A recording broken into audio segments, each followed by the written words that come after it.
We confess, oh God, that we're in a season of pressurized circumstances. A season when we would prefer to be alone, but the demands of ministry are great. Father God, I pray that we would never see people as intrusions or interruptions or even brand them as insensitive, although at times they are. I pray, oh God, that we would minister to the people realizing that they only came because they believe that something inside of us would bring about change on the inside and outside of them. They didn't come because they were looking for an autograph from Jesus. They did not come because they were simply looking to be in the presence of a celebrity. They came because they needed deliverance. Oh God, when people come to be delivered, may we not shoo them away. Cause us to open our bowels of compassion, to push past our own agenda, and do the work that is on the inside of us.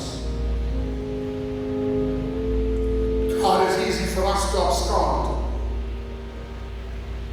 It's easy for us to volunteer somebody else. It's easy for us to say why we cannot show up and show off. In fact, we, like the disciples, would rather pass the bucket. Let them move on as if they are cattle. Send them out to graze based on social Darwinism, the survival of the fittest. But oh God, your church does not operate on social Darwinism. Your church operates in giving good news to the poor, to the weak, to the needy, to the vulnerable, to those who are desperate and dying, those who are in damnable circumstances, those who are deadly hungry. We as a church ought to supply their needs. God, forgive us first of all for believing we don't have it. And forgive us, oh God, for not trusting you as our source. Because in the presence of Jesus, the disciples still say, we ain't got nothing to give them. So they don't even respect Jesus' capacity, even having him healed. They don't believe he can survive. Oh God, you are able to do exceeding abundantly above all that we can ask or think or even imagine, according to the power that is at work in us.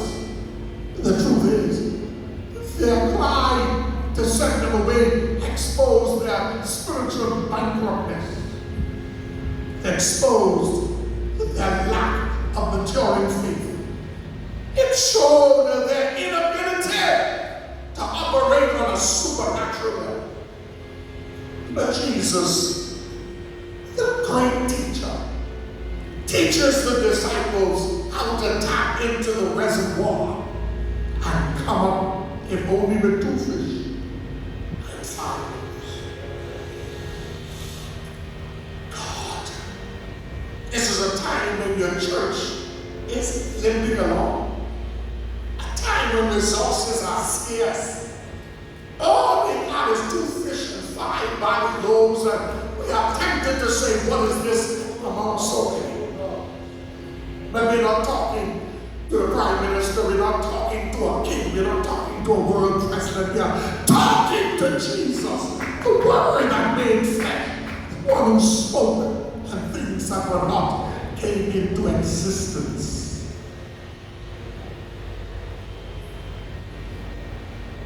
Thank you.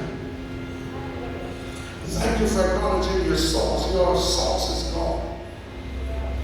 Thank you for demonstrating for us how to access from your immeasurable supply. You blessed it. You spoke well of God. You pronounced the verdict. You broke it. gave it. And then the multitude was fed. Oh God, what we have may not be much in the eyes of somebody else. But in your hands, it is more than enough. We place our resources, our scarce, scant, measly, meager resources. We place them in your hands. God, you gotta stretch so mortgage can be paid. You gotta help us so the children's school fees gotta be paid. You gotta help us to pay these insurances. You gotta help us to pay these back taxes. You gotta help us, oh God, to pay these legitimate bills. We put it, oh glory to God, we put it in your hands.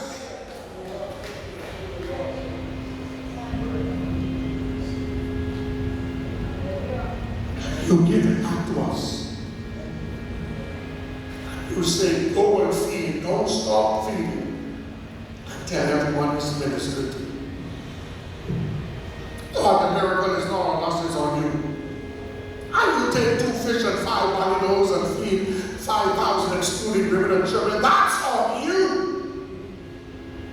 As pastor people, we stand at this altar this afternoon and we say, any way you bless us, we'll be satisfied. You're trying to get into the nitty-gritties of it. All we know that after you blessed it, broke it, and gave it, 12 baskets were collected after everyone was filled. We thank you for increase. We thank you for excess.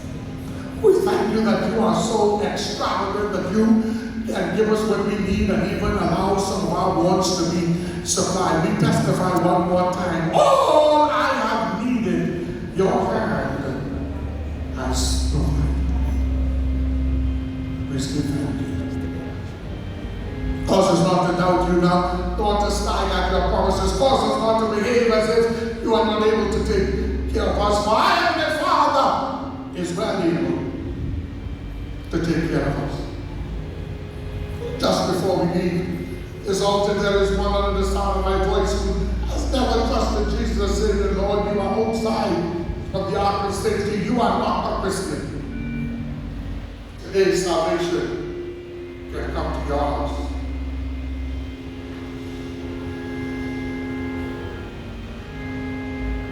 So far, we throughout the lifetime.